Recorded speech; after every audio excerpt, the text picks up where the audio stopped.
오늘 아침에 사도행전 7장 8절로 16절 말씀을 통해서 하나님의 보호하심이라는 제목을 가지고 말씀의 은혜를 나누기를 원합니다. 최후의 만찬, 모나리자 등의 유명한 작품을 그린 천재화가 레오나르도 다빈치가 쓴 다빈치의 마음 열기라는 제목을 가진 책에 있는 한 내용입니다. 쉬지 않고 변화하는 자연계에서 나뭇잎 위에 뇌 한 마리가 천천히 기어가고 있었다. 그의 옆에는 많은 동물들이 있었다. 즐겁게 노래 부르고 펄짝 춤을 추기도 하고 심지어는 머리 위의 하늘을 향해 솟살같이 날아가기도 했다. 그러나 그는 단지 작은 누에에 불과했다. 천천히 기어다니는데 어떤 아름다운 목소리를 낼 수도 없고 빨리 뛸 힘도 없었다. 그러나 그는 다른 벌레들을 질투하지 않았다.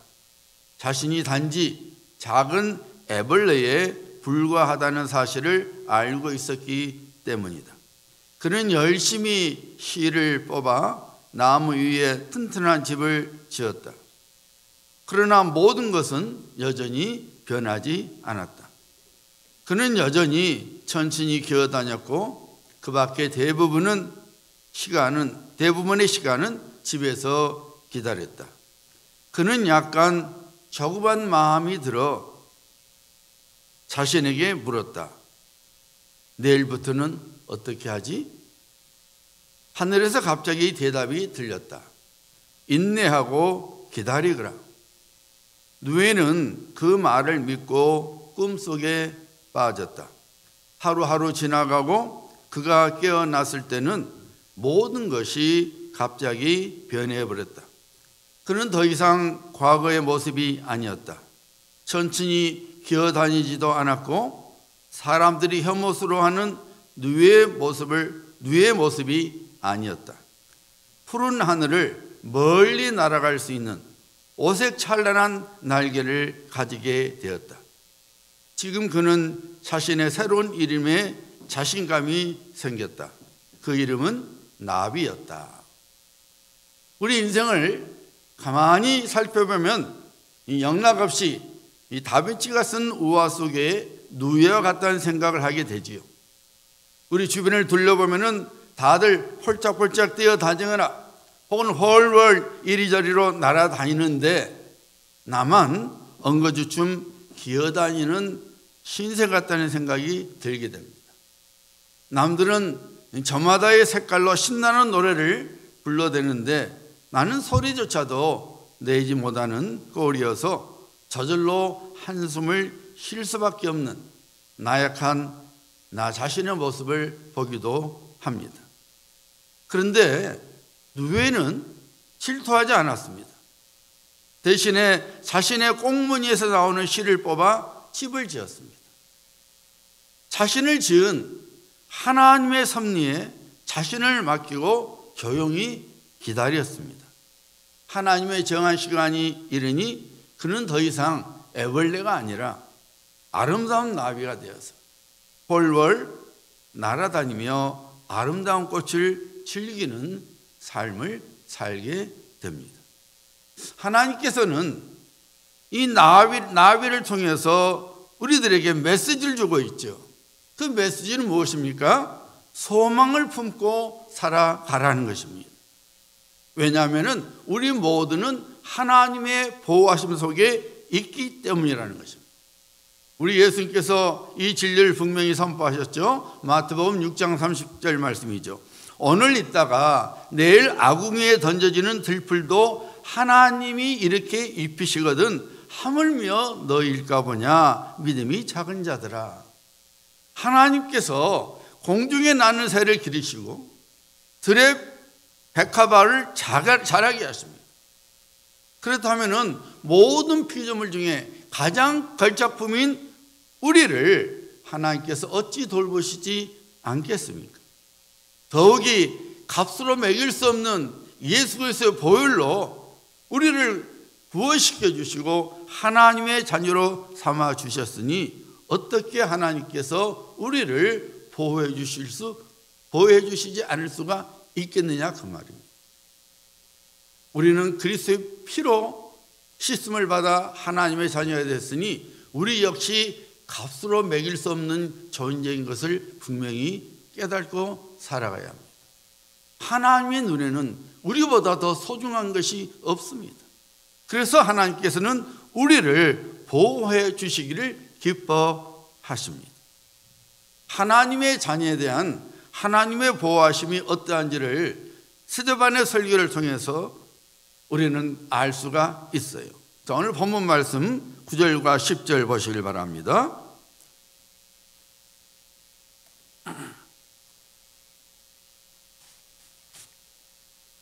여러 조상이 요셉을 시기하여 애굽에 팔았더니 하나님이 그와 함께 계셔 그 모든 환난에서 건져내사 애굽 왕 바로 앞에서 은총과 지혜를 주시며 바로가 그를 애굽과 자기 온 집의 통치자로 세웠느니라.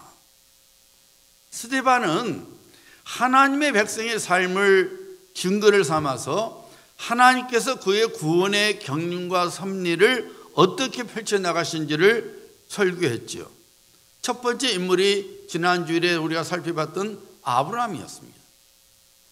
하나님께서는 아브라함을 통해서 그의 약속 속에서 하나님의 백성을 이끌어가고 있다는 것을 지난주 우리 말씀을 통해서 살펴봤습니다. 스데반은 아브라함이라는 한 인생을 통해서 하나님께서 그의 백성과 어떤 약속을 맺으시고 그의 약속을 어떻게 이루어 나가신지를 설교했습니다.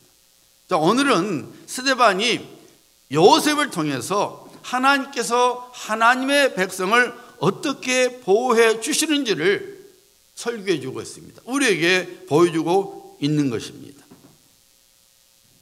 요셉의 삶을 우리가 살펴보면은 여러분, 요셉은 어떤 삶을 살았습니까? 일반적으로 사람들은 창세기 37장 3절 말씀만을 기억하면서 야, 요셉은 금수저를 물고 태어났지 이렇게 생각합니다. 창세기 37장 3절에 이렇게 나오죠. 요셉은 노년에 얻은 아들이므로 이스라엘이 야곱을 말합니다. 야곱이 이스라엘 이름을 바꿔줬죠. 이스라엘이 여러 아들들보다 그를 더 사랑함으로 그를 위하여 채색 옷을 지었더니 요셉은 아버지 야곱으로부터 다른 어떤 형제들보다 비교될 수 없는 사랑을 받았다고 창세기 37장 3절은 증거하고 있습니다. 이 채색 옷은 영어 번역을 보면 richly ornamented robe 이렇게 나왔어요. 아주 화려한 수가 낮은 옷을 말합니다.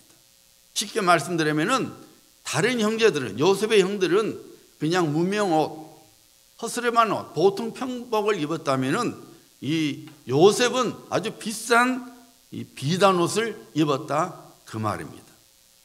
사람들은 이 사실 하나만 보고 요셉의 어린 시절이 참으로 행복했겠구나 이렇게 생각을 하지만은 실상은 여러분 요셉은 결코 행복하지 않은 인생을 살았습니다.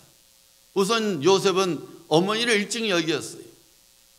그는 요셉의 엄마의 사랑을 받지 못했습니다.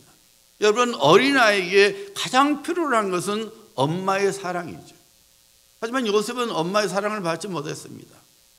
다른 형제들이 엄마의 사랑 속에 있을 때 요셉은 그것을 쳐다보며 있을 수밖에 없었어요. 그 마음속에 얼마나 애로움이 있었겠습니까? 그래서 야곱이 그런 요셉이 불쌍해서 다른 형제들보다 유난히 더 사랑을 해 주었지요. 그런데 오히려 이것이 요셉에게는 불행이었습니다. 37장 4절의 창세기 이렇게 나오죠. 그의 형들이 아버지가 형들보다 그를 더 사랑함을 보고 미워하여 그에게 편안하게 말할 수 없었더라. 우리 성경은 번역이 참 안 좋게 나와서 편안하게 말하면 친절하게 하지 않았다고 말해요. 형들이 요셉을 미워했어요. 요셉에게 좋은 말 하지 않았어요. 늘 풀떼기 쏘는 듯이 아주 험한 말을 쏟아내고 아주 거친 말을 쏟아냈습니다. 가시돋친 말을 쏟아냈어요. 요셉이 얼마나 힘들었겠어요. 형들이 자기를 볼 때마다 미워하고 자기를 볼 때마다 조롱하고 자기를 볼 때마다 가시돋친 말을 했을 때에 얼마나 요셉의 마음이 힘들었겠습니까? 자연적으로 요셉은 미끄러진 심정을 가질 수밖에 없었어요. 그래서 요셉이 형들에게 할 수 있는 복수는 뭐였어요? 형들의 비행을 아버지에게 고자질하는 것이에요. 요셉이 할 수 있는 것이 없는 거예요. 자기를 미워하고 자기의 가시돋친 말을 하고, 근데 자기는 힘이 없잖아요. 그러니까 그가 할 수 있었던 것은 형들이 하는 그런 나쁜 짓을 아빠 첫째 형이 이거 했어, 둘째 형이 이거 했어, 고자질한 거였어요. 그것이 유일한 복수였어요. 오히려 그것 때문에 형들로부터 더 미움을 받았지요. 요셉의 나이 17이 됐을 때에 아버지의 심부름을 받아서 이 양떼를 데리고 나간 형들의 안부를 알아보라는 심부름을 받았지 않습니까? 형들이 요셉을 봤을 때 뭐라 그랬어요? 자, 그를 죽여 한 구덩이에 던지고 악한 짐승으로부터 죽임을 당했다 하자. 누가 한 말입니까, 여러분? 요셉의 형들이 한 말입니다. 물론 이 엄마가 다르지만은 같은 아버지를 둔 거잖아요. 이복 동생이잖아요. 그런데 그 형들이 요셉을 죽이려고 음모를 꾸몄습니다. 실제로 죽이려고 구덩이에 던져졌죠. 그러나 하나님께서 간섭하셨죠. 그래서 죽임을 당하는 대신에 미디안 상인들에게 노예로 팔렸습니다. 그 후로 상당 기간 동안 요셉은 노예로서 살 수밖에 없었어요. 그 당시 노예는 짐승 같은 취급을 받았던 신분이었어요. 사람의 삶이 아니었습니다. 노예로 살다가 보디발에 또 종으로 들어갔잖아요. 종으로 좀 살인가 했더니 그 다음에는 주인 여자 때문에 모함을 받아서 감옥살이를 했습니다. 얼마나 요셉의 인생이 얼마나 힘든 인생입니까? 결코 행복한 인생이 아니었어요. 그 감옥 안에서도 바로의 신하들로부터 배신을 당하는 그런 아픔을 당했습니다. 요셉은 인생의 황금기를 할 수 있는 20대를 노예와 죄수로서 살아야만 했습니다. 요셉이 당했던 그런 20대 불행 역시 그가 어떻게 해볼 수가 없었던 거예요. 그가 만들어내지도 않았고 그가 전혀 원하지도 않았던 그런 인생의 아픔들이 그를 괴롭혔던 것이죠. 요셉은 참으로 거친 인생을 살아야만 했습니다. 그런데 이런 요셉에게 반전이 일어났죠. 다시 본문 말씀 9절과 10절 말씀 보시길 바랍니다. 자, 하나님이 누구와 함께 계셔? 요셉과 함께 계셔. 그 모든 환난에서 어떻게 하셨다고 여러분? 건져내사 애굽 왕 바로 앞에서 은총과 지혜를 주심에 바로가 그를 애굽과 자기 온 집의 통치자로 세웠느니라.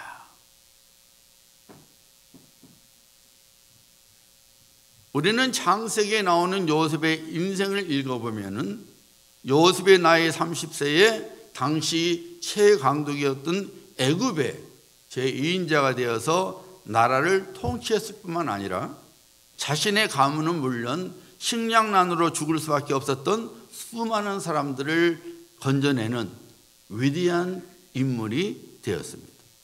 요셉은 더 이상 천덕꾸리의 인생을 살지 않게 되었습니다. 노예와 죄수로 살았던 그가 애굽과 바로의 집을 다스리는 권세자가 되었습니다. 다른 사람들의 명령에 따라 움직여야 했던 신분이 이제는 모든 사람들에게 명령을 내리는 신분이 되었습니다. 더 이상 풍족할 수 없을 만큼 요셉은 모든 것들을 소유하는 신분이 되었습니다. 그런데 여러분, 요셉의 인생의 가치는 이런 외적인 것들에 있지 않습니다. 정말로 요셉의 인생이 아름다울 수밖에 없고, 그리고 최고의 가치가 있는 인생을 살았던 내용이 오늘 본문 말씀 14절에 나와요. 자, 14절 보세요. 요셉이 사람을 보내어 그의 아버지 야곱과 온 친족 75사람을 청하였더니, 헬라어에서 사람을 뜻하는 단어가 두 가지입니다. 하나는 안트로포스예요. 신약에서 559에 나옵니다. 다른 하나는 아느레예요. 신약 성경에서 215에 나옵니다.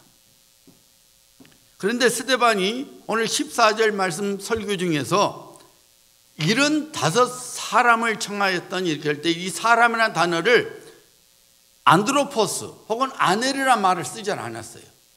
대신에 푸시케란 말을 썼어요.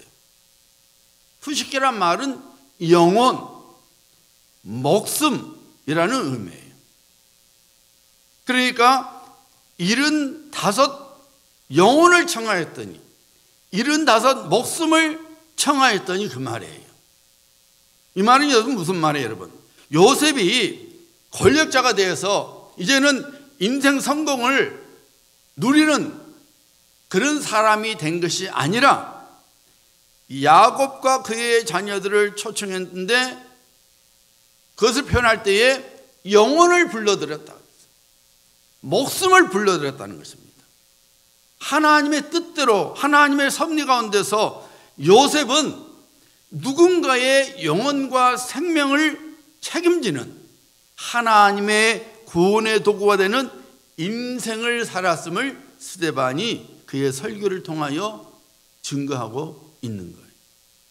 성령께서 오늘 아침 우리에게 주시는 말씀이 바로 이거예요. 요셉이 노예로 제수로 살다가 하나님께서 인생에 간섭하셔서 이제는 권세자가 되었고 부리는 자가 되었고 모든 것을 풍족히 누린 자가 되어서 끝! 이것이 아니라 요셉이 하나님의 섭리 가운데서 생명을 건지는, 영혼을 건지는 하나님의 구원의 도구가 되는 인생을 살게 되었다고 성령께서 오늘 아침 우리에게 증거하고 있는 거예요. 오늘 아침 요셉의 인생을 통해서 하나님께서 어떻게 우리를 보호해 주신지를 살펴보고자 합니다. 그리고 우리 역시 요셉처럼 하나님의 구원의 도구가 되어서 하나님의 뜻을 이루는 가치 있는 인생, 그리고 의미 있는 인생을 살아가야 하겠습니다. 여러분, 우리 인생 속에서 하나님의 보호하심이 어떻게 나타납니까? 하나님께서는 문이 다 닫혀 있는 것처럼 보이는 우리 인생 속에 반드시 구원의 문을 열어주십니다. 이 말을 다르게 표현하자면 하나님께서 반드시 하나님의 구원을 가져다 주는 그 무언가를 우리에게 남겨주십니다. 요셉의 인생을 살펴보세요. 이미 말씀드린 대로 요셉은 얼핏 보면은 아무런 희망이 없었습니다. 철저하게 버림을 받았고 철저하게 모든 것을 잃어버렸습니다. 그의 인생을 회복시킬 만한 것이 하나도 없는 것 같은 그런 인생을 요셉은 살았습니다. 요셉의 환경과 처지를 둘러보면은 그가 맞닥뜨렸던 모든 문제들을 들여다보면은 그는 사실 자포자기의 삶 혹은 스스로 삶을 끝내는 것 중에 하나를 택할 수밖에 없을 정도로 그야말로 인생 밑바닥에 있었습니다. 하지만 요셉에게는 한 가지 남은 것이 있었죠. 무엇이었습니까? 일찍이 하나님께서 요셉에게 주신 꿈이었습니다. 그의 가문을 다스리는 꿈을 일찍이 하나님께서 요셉에게 주셨지. 요셉은 형들로부터 미움과 따돌림을 받을 때에도, 노예로 팔려가서 살아갈 때에도, 모함을 받아서 억울한 인생을 살 때에도, 그리고 배신을 당하는 인생을 살 때에도 요셉은 하나님께서 그에게 주신 꿈을 품고 살았습니다. 그에게 남은 꿈을 품고 살았기 때문에 야곱은 어떤 환경과 처해 속에서도 하나님을 거역하거나 혹은 하나님을 잊지 않았습니다.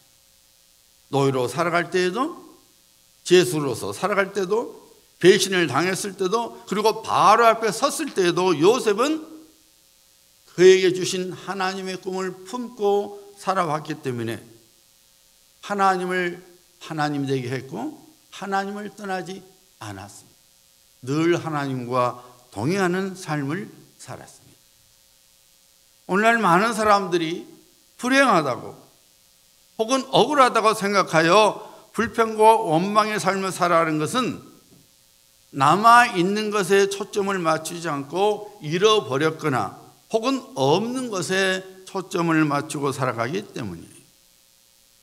오늘날 마귀는 세상을 통해서 사람들을 실망과 이 절망의 포로로 만들어버리죠. 온갖 미디어를 통해서 사람들 안에 있는 과잉 욕망을 끌어내서 불평과 원망의 삶을 살아가게 합니다. 당신은 충분히 아름답지 않아요. 당신은 충분히 누리고 있지 않아요. 당신은 여전히 부족한 중에 있습니다. 바위 인형 같은 사람을 광고 모델로 삼아 나와서 그리스도 못한 사람은 마치 인생의 실패자처럼, 못생겼다고 일병 실패자입니까? 근데 미디어는 그렇게 만들어요. 많이 누리는 사람들을 보여줘서 그렇게 누리지 못한 사람은 마치 인생의 실패자가 된 것처럼 그렇게 불평과 원망의 포로로 살아가게 만들어버립니다. 원수 마귀는 주의 백성들에도 그렇게 공격을 해요. 네가 하나님을 믿고 있지만 너는 뭘 누리고 있냐? 예수 안 믿는 사람들도 저렇게 살아가는데 너는 예수 믿는데 왜 이 모양 이 꼴이니? 이 마음을 품게 해요. 그래서 왜 나는 이렇게 살아가야 되지? 원망하고 불평하고 남 탓으로 여기면서 실패 인생을 마치 실패자가 되어버린 것처럼 그렇게 만들어버립니다. 신곡을 썼던 그 단테는 지옥 입구에 어떤 간판이 있을까 하고 늘 궁금했대요. 지옥문에 딱 들어가면 어떤 표지판이 팻말이 있을까가 늘 궁금했다는 거예요. 근데 이 단테가 자기 생각에 지옥문에 딱 들어가는 그 문패가 이런 글귀가 있을 거라고 생각을 했어요. 일체의 희망을 버리라. 아주 통찰력 있는 생각이지요. 지옥은 더 이상 희망이 없는 곳이지요. 우리 삶 속에서 희망을 포기하거나 버리는 것은 마치 우리의 삶을 지옥으로 만드는 것과 같습니다. 원수 마귀는 자꾸 우리에게 있는 과잉 욕심을 끌어내게 하여 비교의식을 냅니다. 저 사람 아들을 봐라, 저 사람 딸을 봐라, 저 사람 집을 봐라, 저 사람 차를 봐라. 자꾸 비교하게 만들어서 열등의식을 갖게 만들고 그 열등의식 속에서 희망을 놓아버리게 만드는, 하나님은 은혜 받겠다 두어버리는 그런 시도를 하는 것이죠.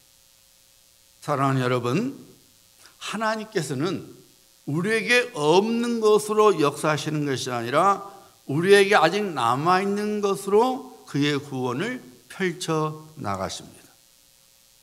우리에게 남아있는 것이 너무 작게 보여서 혹은 너무 초라하게 보여서 도저히 그것으로는 우리 인생이 세워질 수 없다고 생각하는 그것을 하나님께서는 사용하셔서 우리 인생을 복되게 하실 뿐만 아니라 아름답고 그리고 의미 있는 인생으로 바꾸어 주십니다.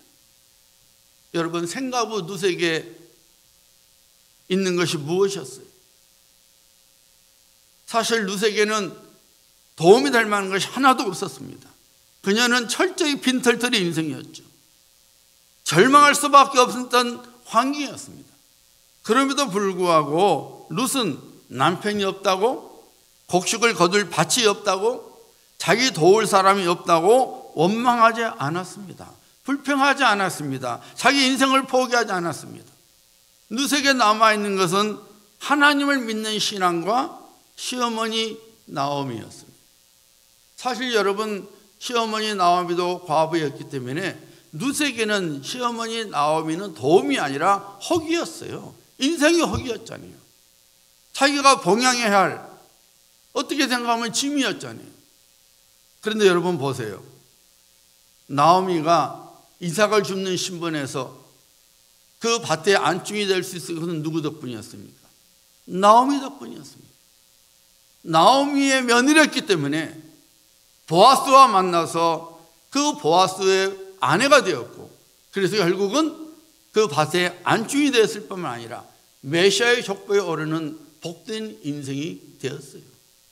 아무것도 없었던 것 같지만은 오직 하나님을 믿는 믿음과 그 어떻게 보면 육신의 눈으로 봤을 때는 인생의 허기요 짐이요 장애물이 될 수 있는 나오미이지만은 하나님께서는 그 나오미를 통하여 룻을 복된 인생으로 삼아 주셨어요.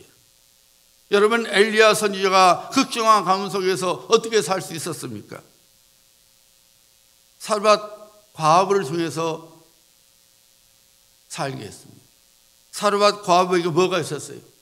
딱 한 끼분의 식량이 없었어요. 딱 한 끼분의 식량만 남았습니다.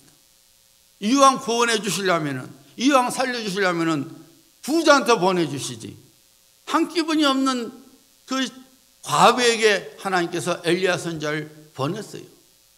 하지만 하나님께서는 그 한 끼분의 식량을 통해서 엘리야 선지자일 뿐만 아니라 과부와 그 과부의 아들을 가뭄이 끝날 때까지 살려주시는 은혜를 베풀어 주셨어요. 극히 작은 거지만 그 남은 것으로 하나님께서는 구원을 펼쳐 가셨던 것입니다. 그러므로 사랑하는 여러분, 아직 여러분에게 남아있는 것을 감사해야 합니다. 왜냐하면 하나님께서는 우리에게 남아있는 것을 통하여 반드시 그의 구원을 이루어 가시기 때문입니다. 없는 것이나 혹은 잃어버린 것에다 관심을 두고 살아가면 우리는 자연스럽게 남 탓을 하게 됩니다. 그래서 불평과 원망의 포로가 되어서 믿음을 잃어버리게 되고, 이 믿음을 잃어버리기 때문에 인생 속에서 하나님의 구원의 손길을 전혀 보지 못하게 됩니다. 여러분, 잊지 말아야 됩니다. 우리에게 믿음이 없으면 하나님께서 우리 인생 속에서 기적을 베풀고 싶어도 베풀 수 없습니다. 왜 그렇습니까? 제가 지난번에 말씀드렸죠. 하나님께서 우리 인생을 이끌어 가실 때에 그의 경륜과 그의 섭리 속에 이끌어 가신다 했어요. 경륜은 하나님, 전적으로 하나님이 하시는 거예요. 이 세상을 창조하시고 법칙을 정하시는 것은 하나님의 경륜이에요. 여기는 우리가 할 것이 하나도 없습니다. 그러나 섭리는 하나님께서 우리를 다스리는데 거기에 우리의 반응이 들어가야 된다 했어요. 그러니까 하나님의 은혜와 하나님을 믿는 믿음 속에서 하나님의 섭리는 이루어지는 거예요. 그래서 우리 삶 속에 하나님의 기적이 일어나고 하나님의 구원이 일어날 수 있도록 우리는 믿음으로 하나님께 반응해야 되는 것이에요. 그래서 우리 믿음이 중요한 거예요. 하나님의 무능해서가 아니라 하나님의 섭리는 그렇게 이루어지기 때문에 하나님의 약속의 말씀을 믿고 우리가 믿음으로 살아가면 하나님의 섭리가 우리 삶 속에서 이루어지는 것입니다. 수많은 성공 신화를 이룬 경영의 신이라는 불리는 일본의 전설적인 기업가 마사시타 고노스케는 자신의 인생 승리 비결이 하나님의 은혜라고 말하면서 이런 말을 했어요. 저는 가난 덕분에 구두 닦기, 신문 배달 등을 통해서 인생의 많은 경험들을 할 수 있었습니다. 어려서부터 몸이 약한 덕분에 운동에 신경을 쓰게 되어서 건강할 수 있었습니다. 초등학교만 배우지 못한 덕분에 이 세상의 많은 사람들을 스승으로 삼아 많은 것을 배울 수가 있었습니다.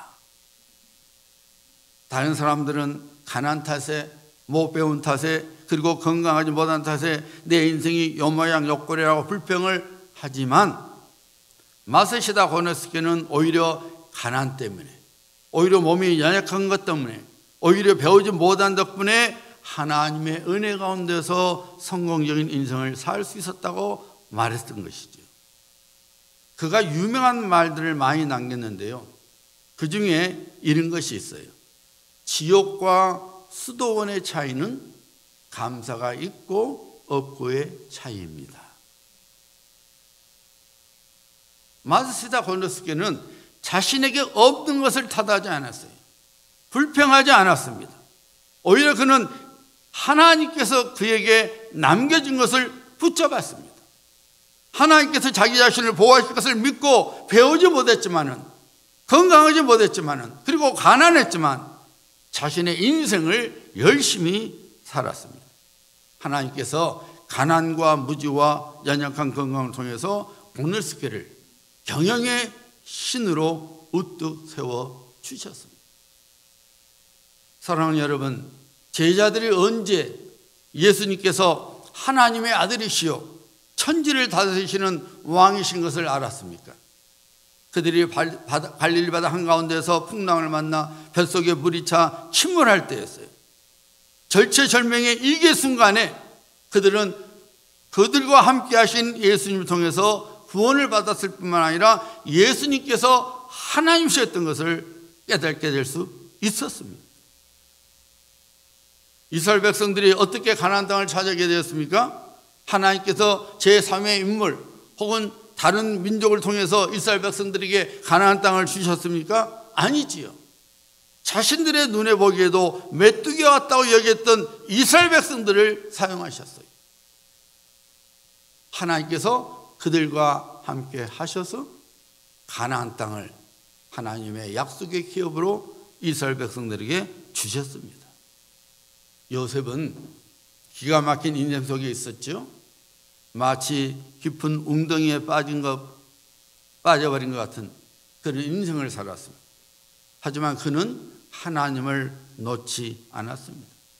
하나님께서 그에게 남겨주신 꿈을 포기하지 않았습니다. 희망의 빛이 전혀 보이지 않았던 상황 속에서도 요셉은 하나님을 향한 희망의 끈을 포기하지 않았습니다. 일찍이 그에게 주신 꿈을 이루실 것을 믿고 그에게 남겨진 것으로 그의 인생을 끝까지 열심히 하나님과 동행하며 살아갔습니다. 여러분, 하나님께서는 절대로 그의 자녀를 방관하시지 않습니다. 반드시 그의 자녀를 보호해 주십니다. 바로 요셉이 그 증거입니다. 요셉이 곤두박질 치는 인생을 살았지만은 하나님께서는 여전히 요셉의 하나님이셨습니다. 그를 보호해 주시는 하나님이셨습니다. 스데반을 증거하고 있죠. 하나님이 그와 함께 계셔 그 모든 환난에서 건져내사 애굽 왕 바로 앞에서 은총과 지혜를 주시매 바로가 그를 애굽과 자기 온 집안의 통치자로 세웠느니라. 로마서 8장 28절 말씀이 그대로 이루어지지 않았습니까?